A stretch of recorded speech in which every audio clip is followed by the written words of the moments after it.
This is episode 145. The show notes will be available for you at knowyourfoodpodcast.com/145. So that's where you can head for all the links and even the notes of what I'm sharing today. Today's episode is going to be fun and informative, I hope. It's something that I've been intentionally working on for a couple of years. It is 8 ways to look and feel younger and happier. This is so related to our lifestyle and our food and our habits and our characters. So yeah, this is the Know Your Food with Wardee podcast, and we're definitely going to talk about food, but we're going to talk about the whole picture too. Here's a little bit of backstory for you. And before I get into that, though, I want to say a warm welcome to everybody who's joining me live on Periscope right now for this recording. I'm so happy you're here. And if you're listening to Know Your Food with Wardee later, welcome to you too. If you want to join in on the fun, because it is fun on Periscope, we've got hearts flowing and we've got comments coming in. All you need to do is follow me at Trad Cook School on the Periscope app. You can put it on your phone or your iPad. You can also go to periscope.tv/tradscookschool. I usually record this on Thursday, not every Thursday. It also depends on if I have guests or whatnot, but usually on Thursdays. And if you make sure to follow me on Periscope, then your phone will give you a notification when I'm hopping on here to record the live version. It's really fun because, as I said, the hearts are flowing and the comments are coming in, and it's like we're having a discussion. I love the technology of this, and I love this also because we can have this great conversation, but then I can ship it to YouTube and iTunes, and then those of you coming later can watch and participate later, so we can have this discussion that lasts for a long time. So back to it. This podcast, 8 ways to look and feel younger and happier. Here's a little bit of backstory. I think deep in our hearts, and I'm going to admit I'm speaking mostly to women here. I think most of you are women, although Traditional Cooking School does have some men in the audience that we appreciate very much. But it's bittersweet, right? There's parts of us we don't want to grow old, but on the other hand, we don't want to trade the experiences and the maturity that we gain in the years. And where 10 years ago I don't think I could have talked about this, I feel like now that I'm in my 40s, I can talk about it because I look in the mirror and I sometimes am like, how did this happen? I still feel like I should be in my 20s, but yet I see wrinkles and I see silver hairs and, I'm just not the same. And then on the other hand, like I said, I wouldn't trade it for the world because I've shared with you all before that I feel like in many ways I've finally grown up, and it's about time that I've gotten more confident and stronger in myself and more certain of my life and my passion and all kinds of things. So I'm very grateful for growing up, but that doesn't mean that I want to look old or that I want to feel old. I want to age gracefully. I want to keep my features as youthful as possible for as long as possible. And this is something that I have intentionally worked on the last couple years. There's been some crucial kind of points in my life where, and a lot of them happened recently, where I realized I don't want to look frumpy. I don't want to be the person that's frowning all the time. I don't want to be an unhappy, depressed person. And so I've worked on it. And sometimes when we realize those things about ourselves, we have to be intentional about changing it. So we're not changing who we really are inside, but we're changing how we appear, and it has a deep effect on our relationships. It has an effect on our character. And I don't mean for this podcast to come across all surfacey, because this is not surface level stuff. This is deep stuff to who you are and your relationships and how you feel about your life and your passion and your happiness. I believe that God wants us to be happy and fulfilled in our life. I don't believe that it's all waiting for us in heaven. Yes, heaven is going to be the perfection of everything, but he talks about how his mercies are new every morning, and he gives us love, and he gives us relationships, and he gives us passions, and he gives us our hands to do good work. He gives us our hearts and our mouths and our voices to touch people. I'm seeing an amen in the comments. Thank you very much. So I think this is really deep and goes to the core of who we are. Surface things like, do you look good? But it's also, do you feel good inside? Do other people, are they drawn to you because of your happiness and your passion? So we're going to talk about 8 ways that I myself have worked on this, and that I'm going to encourage you to do the same. So I hope this makes sense where I'm coming from. that there's a little bit of surface, but there's a lot of depth. And I want to remind you that at this point, if you're joining me live on Periscope, you can invite people to join us to talk about these 8 ways to feel and look younger and happier. And you can do that by swiping right or down depending on your device, and you can share to Periscope, Twitter, or Facebook. I'd love to have you invite your friends to join us. And thank you so much. The hearts continue to flow on Periscope and the comments, and people are coming in and out. I love to see that. So let's dive into these 8 ways. So I've been thinking about this for a few days. I've been making some notes, and when I got all my notes on paper, I sort of rearranged them, I think, from the obvious, simple things going more specific. It's not going to be exactly like that, but it's the logic in my head was that way. So item number 1 is make an effort. So I'm talking about things like your personal hygiene, your cleanliness, how you fix yourself up, the things you wear. I'm going to tell you a little bit about myself. Like, I think I lose track of the years, but several years ago, my husband retired from his very stressful job and came home and took over the homeschooling, and, you know, we have our home business that supports us. And that was a major turning point in my life because my husband was around all the time. And that was really good for me because it sort of like forced the issue of, am I going to make an effort every day to be a happy spouse, an attractive person to be around, and whatnot. So where I had been slipping, I can't say I was ever the person who stayed in their jammies all day, but where I had been slipping, I stopped slipping, and I started, getting ready in the morning. And I'm not talking about a full, face of makeup. I'm not even talking about necessarily showering every day. By the way, my hair does better if I do shower every day. So, today's a shower day because I'm on for you guys. But I'm just talking about waking up in the morning and taking care of yourself, washing your face, putting a little gel or whatever on your hair to make it presentable if you don't shower. I'm also talking about flattering clothes. And for us women, I don't know how this took me so long, but for many years there I wore drab clothes, and they're not my personality. And I realized I really like color. And when I was, in high school and college, I wore bright colors. Okay, irony, today I'm wearing black. Okay, but I do have green earrings on. But bright colors are me. So a couple years ago, I was like, Wardee, why are you not dressing the way you love to dress? I also discussed with my husband the kind of things that he liked to see me in. And so I dress more flattering now for myself and for my husband's tastes. And the happiness is deep inside me, and it's deeper inside him too, and our family. Even kids notice when mom makes an effort with herself. Even kids notice when mom is clean and happy. So I'm just going to recommend that you start at the very basic level, which is to make an effort every day. And I'm getting a comment that I love having my husband's opinion and having him pick things out for me. Me too. I can't believe it took so long for my husband and I to talk about some of these things and for me to learn, what he really likes. I mean, I knew, but the discussion, sometimes you just have to be intentional about the discussion, having the discussion. So cleanliness, if you wear makeup, do makeup. I have a couple natural makeup companies that I love and recommend to you, and I'll have the links for you at the show notes, knowyourfoodpodcast.com/145, but you can look at them. Well, 100% Pure is one of them. It's on Amazon. They also have a website. There's and then there's 2 small companies. I think they're home businesses. One is Redeeming Beauty, I believe it's called, and she has wonderful blushes and eyeshadows and more, but basically what I use from her is eyeshadow. And then there's another great company called Lucky Lizard Naturals, and she has all kinds of things as well. What I really love from her is blush and natural lipstick. I mentioned flattering clothes. What about perfume? Do you want to smell good? Does your husband want you to smell good?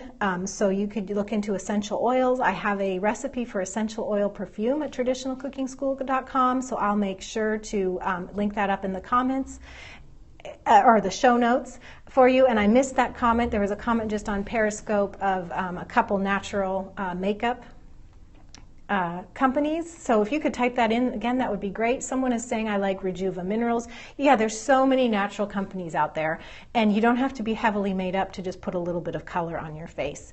It also, you know, what does your husband want? What do you want? Okay, so she's repeating it, Pure Anida. It's a Canadian company. So if you're in Canada, look for Pure Anida. I hope I'm saying that correctly. So that was number one. Make an effort. Just, you know, prettify the outside. Clean up the outside. It has a deep effect on the inside of you and your family members as well, to just make that effort. And make the effort that resonates with your personality. Don't do it like your best friend does. Don't do it like your mom does. Do it how it resonates with you and your most close relationships. Okay, so number two, the second way to look and feel younger and happier is to smile more and stress less. We've heard the phrase, attitude is half the battle. It's so true for us. So I'm asking you, take a good hard look at yourself. I have done this hard look at myself as well, and I've realized I don't smile enough. I don't smile enough at my husband. I don't smile enough at my children. You don't want to be a sourpuss. You want to be a smiling person. And yes, people could say, oh, that's so Pollyanna-ish. Well, cliche or not, laughter is good medicine. The Proverbs tell us a smile turns away wrath. There are so many positive effects of smiling. There's positive effects on the people around you. There's also a positive effect on you. It just translates into being happier and relaxing more. So if you find yourself always being negative, try to be positive about things. If setbacks happen, take a good hard look at your reactions to setbacks. Maybe you need to journal this or just be intentional a couple days and just say, I'm going to pay attention to how I react to negative things today. And then when, somebody acts out in your family, or somebody gets a flat tire, or there's a long line at the grocery store, or whatever kind of setbacks come your way, pay attention to your first response. And if you notice that you're being overly negative, overly dramatic, if you are just spending way too much negative energy on that, make an intention to change it. But first you have to recognize your own behaviors. And in myself, I told you, I realized I just didn't smile enough. I'm very serious and busy and productive, and I can go about the entire day sometimes without smiling at anybody in my family. Yet I crave their relationships. I crave a good relationship, but I realized that I wasn't making an effort to make that connection. So I try to smile more. I just do. I also, look at the bright side. I said that already. I would just want to talk about stress a little bit. Stress can really mess up your hormones. It can disrupt your sleep. It can make other people around you. It can have like a chain reaction effect. It can make other people around you more stressed or more mad or whatever, and that can reflect back on you. And so it's this chain reaction, a vicious cycle, if you want to call it. It can make your hard relationships harder for you to be stressed out. And I'm just going to use the hashtag, life is too short. Life is too short to waste time and energy on these things that don't have to be. I know that there are hard situations in our life. It's not going to go away. I'm just saying that our attitude is half the battle, and if we would smile more, relax more, stress out less, we are going to be healthier and happier, and that's going to have a chain reaction with the people around us, reflect back on us, and feed us more positivity rather than more negativity, which, negativity tends to send you down, positivity tends to build you up. So it starts with you. You cannot control everyone in your life and how they handle everything you say, but you can control you, and I believe that even if you're around a sourpuss, if you are not a sourpuss yourself, the effects of that person on yourself can be greatly mitigated, possibly even changed by your own attitude. Okay, I also want to talk a little bit about a woman's perspective, because this is what I know. There are lots of movies out there, TV shows, books, and there's this trend that we've noticed in our family, where women are not feminine anymore. They are negative, they're crass, they swear, they're abrasive, and what it looks like to me is very unattractive. And I'm not just talking about physical features, I'm talking about the frown on their face, I'm talking about the hardness of their eyes, I'm talking about just the hardness of their character, you can see it. And I don't know why our society is kind of building it up as strong, because to me it's not strong. I think we should be strong about the truth, but we should still be women. We should still be feminine. We should still be nurturing. We should be loving. And of course, there's all kinds of women. There's women that are stronger nurturers. There's women that are stronger, whatever, business women. I'm not talking about not being who you are. I'm just talking about us cultivating the truth and strength where it counts, but to still be nice, to still be caring for others, loving for others. And I think it's up to us, really. It's up to us women to fight that trend in our society so that we can be the example of strong in the truth, but kind and nurturing. And it's attractive. It really is. And I'm seeing in the comments, wow, I hadn't realized that, but it's so true. I'm also seeing it's almost like being feminine is weak. Yes.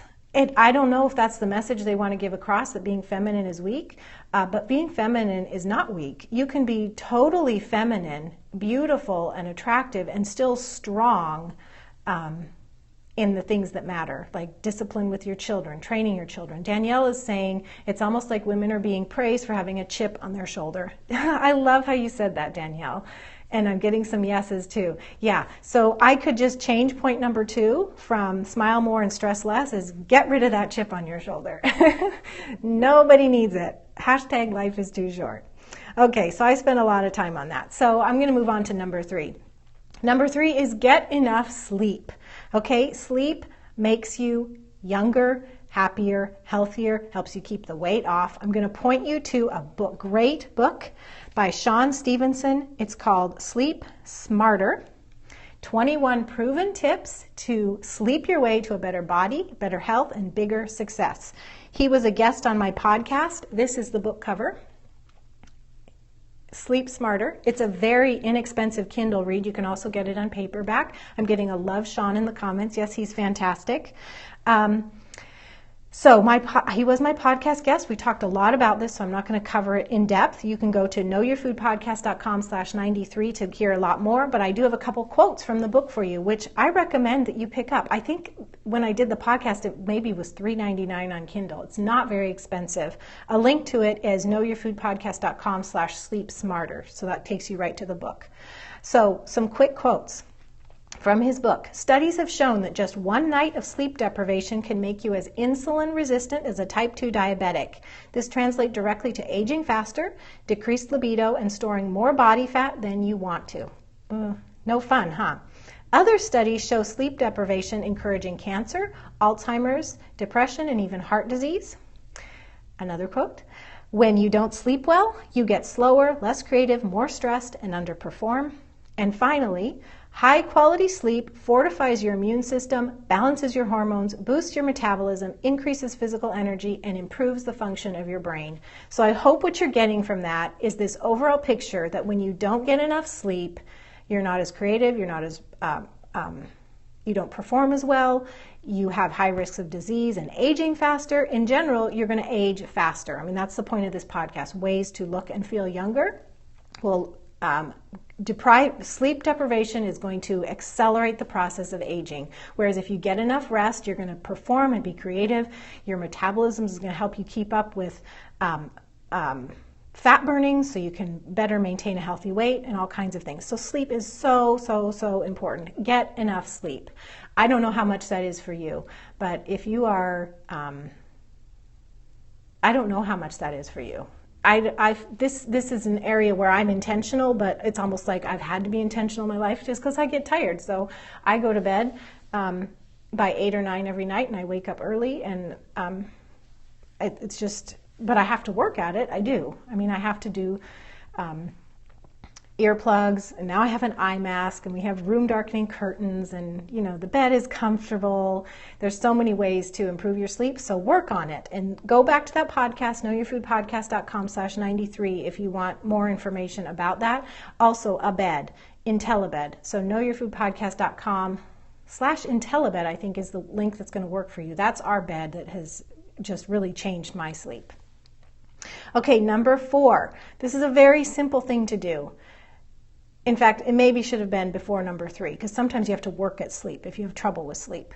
Number 4, though, is to drink plenty of water. Stay hydrated. You go all night sleeping, you wake up dehydrated. You need to replenish that right away instead of let it go. So have some water, or have some lemon water, which is my favorite thing to do, like nearly a quart right when I wake up. Having enough, getting hydrated. Being hydrated is the health of your skin, hair, and nails. It keeps you regular, your bowel movements, you're alert, your brain is functioning, you're healthy, you're happier. If you feel thirsty, you're past the point of being dehydrated. You're more than dehydrated. So if you feel hungry sometimes, that could be your body telling you you're thirsty. If you feel thirsty, you've gone past thirsty. You need to have some water. Also be aware, if you're drinking caffeinated drinks, they can be dehydrating. So you want to make sure and have plenty of water if you're drinking coffee or caffeinated teas. Kombucha is also dehydrating. So, balance your water needs with your current beverage consumption. You may be drinking things that are dehydrating you and you need even more. Yogurt and milk and lots of vegetables, they all have a lot of water. Tea, especially, herbal teas that don't have caffeine, they're going to help you. So if you don't like to drink straight water, look into things that can be hydrating for you. So that was point number 4, to make sure to stay hydrated. Drink plenty of water. Number 5, we're getting a little bit deeper here.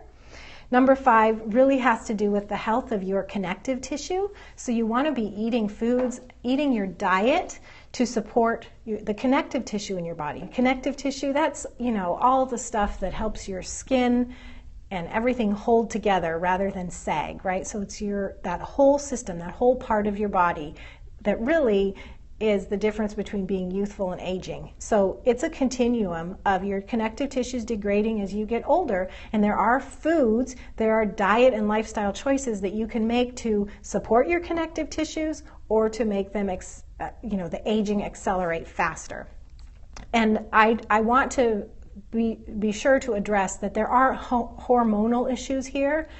It's simpler than or it can be more complicated than just diet. So I'm not addressing the hormonal issues at play here because I really don't know a lot about them, and that's something where you'd want to consult with a doctor or do your own research. So I'm just going to be talking in general about keeping your connective tissue in good health. So instead of sagging skin, you have youthful, radiant, supple skin. There's cellulite, stretch marks, those kind of issues. Pregnancy for women,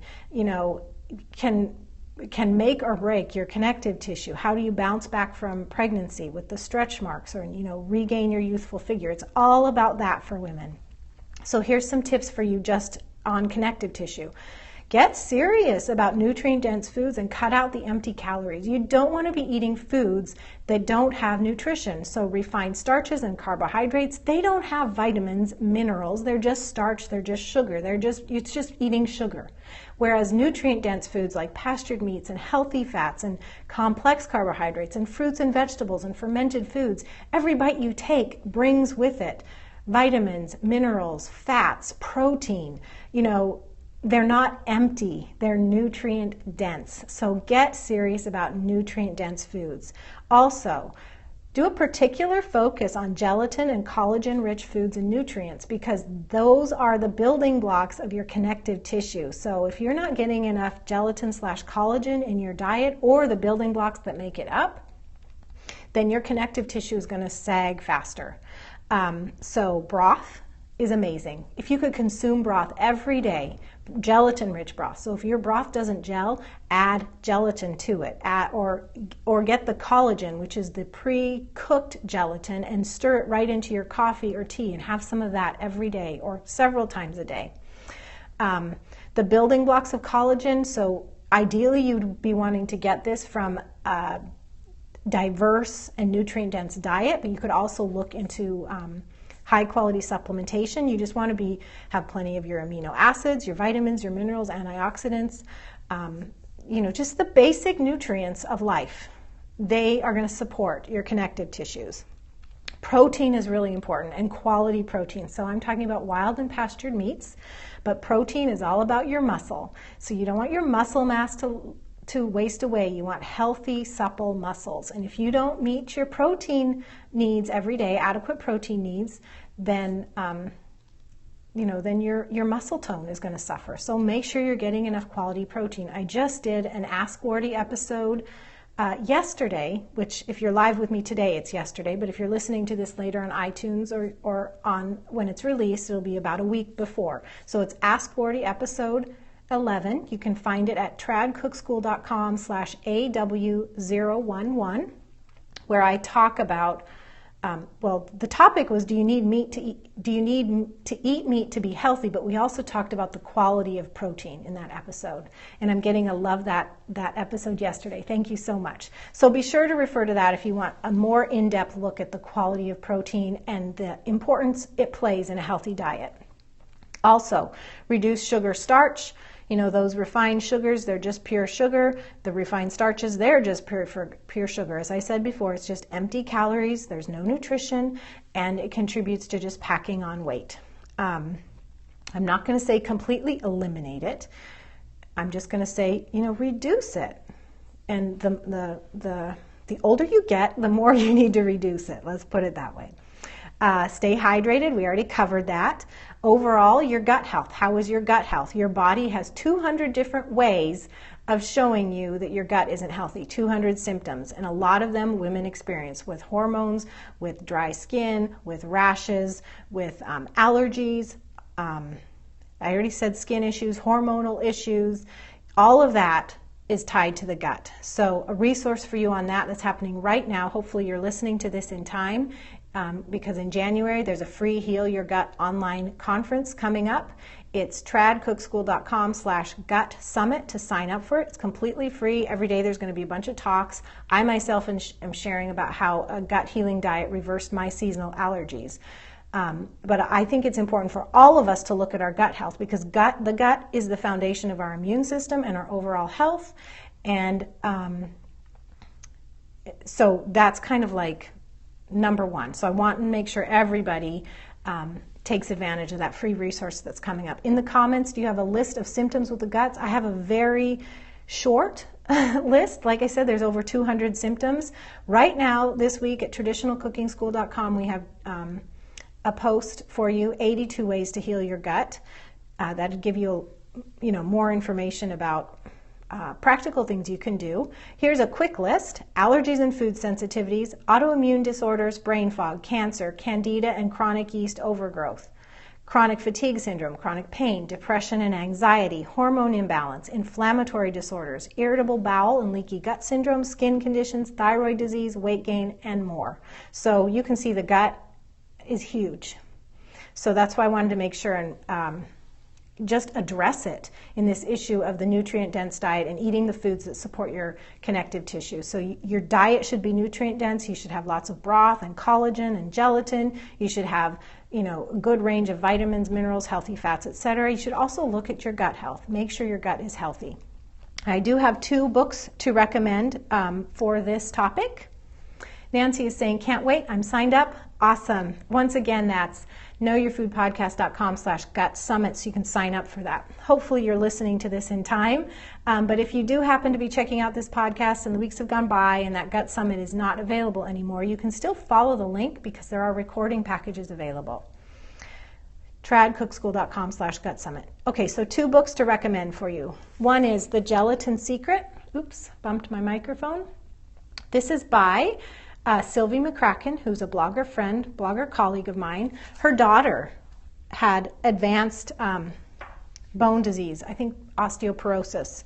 Anyway, and they did a whole bunch of healing just through gelatin. But gelatin, as I said, is the foundation of your connective tissue. So there's a ton of good information and recipes in that book to tell you more. You can hear from Sylvie about their story and everything like that at knowyourfoodpodcast.com/72 and knowyourfoodpodcast.com/73. And I'll also have a link to the book for you there. Another book I want to recommend is, you guys are going to laugh at this title, but it's such good information, especially if you're in your childbearing years or recovering from pregnancy. Okay. Do you see it? Primal Moms Look Good Naked. It's by Peggy Emch. So I'll have a link for you at the show notes, knowyourfoodpodcast.com/145, or you can search for that on Amazon. Primal Moms Look Good Naked. So check that out too, especially if you're in your childbearing years. Okay, we're on to number 6, your posture. Your posture can help you breathe better, be happier, develop your core muscles so your core gets more attractive gradually over time. It also makes you more approachable and more attractive to the people around you. Posture is so important. Just pay attention. Do you sag? Are you hunched over like this a lot? Stand up straight. You can Google it. You can look for books. You may find some very simple trainings for, rotate your shoulders back and get them in position. Makes you look more confident, says a commenter. Amen. And when you're more confident, people are attracted to you. It makes you feel younger and happier. You look younger and happier. You feel younger and happier. So what I'm going to encourage you to do is to look at your posture. Ask your family members, could you tell me when I'm slouching? When you're working at the counter, as we all do, because we're always chopping and cooking for our families. Are you hunched over like this? You can chop your vegetables and do your kitchen work standing up straight. You can. And it might be painful at first. You could also look into doing ab exercises like Pilates or yoga are really good on the ab. We have an ab ball at home. It's this big, huge thing. And we don't do sit-ups or crunches anymore, but my husband and I do I don't even know how to describe it. You could probably Google, ab work on the ab ball and find some exercises, but they're very simple. Rocking back side to side and then driving with your hips forward and back as you bend. I can't even describe it, but anyway, they're very simple ab exercises that work. And they translate to you being stronger in your core for all your daily tasks. What else did I want to say? Oh, maybe you do a lot of desk work. Could you look into a standing desk? If you can't afford a standing desk, what I found at Goodwill for $50 a couple years ago was a tall bistro table that became my desk. And I'm at one right now, a standing desk. And I work at a standing desk most of the time. The first few weeks it was killer on my feet and my knees, but now I've adjusted and it's been a few years on a standing desk. I love it because I'm not sitting all the time. And then, whatever your activities are, just think about, whatever they are. Maybe if you get an ab ball and you're watching a movie, you could watch a movie sitting on the ab ball. Or maybe you could sit up cross-legged on the floor and stretch out your hips and, just do that Indian cross-legged sit instead of slouching on the couch. Just be intentional about it. Ask your family members for feedback. Work on your posture because your posture does make you seem more confident and attractive to others, and it makes you feel better. Janine is saying she has to go now. She's going to listen to the rest later. I'm so happy you joined me for as long as you can, Janine, and it'll be here for you. Okay, so number 7, we just have 2 more left. Number 7 is move. Yes, if you work on your posture and you get the standing desk, or you just work on your posture when you're doing your normal things, you're going to be moving more. But this is a step more. It's if you're not exercising, do some more movement in your life because you're going to lose weight. It's going to boost your energy. It's going to get your blood pumping, good for your circulation, good for everything. It's going to build your confidence because you feel like you're making progress, and just 15 minutes a day can make a huge difference. The T-Tapp routine, TTAPP.com, is a 15-minute routine. If you start out, they might say do it every day for a number of days, but I think it's generally meant to be done every other day. You can actually shrink inches off your waist and your hips and your upper body, all these places where you have excess inches, you can shrink in 1 to 2 months doing 15 minutes a day or 15 minutes every other day. It's remarkable. But maybe that's not what you want to do. Maybe you want to go walk the dog for 15 minutes.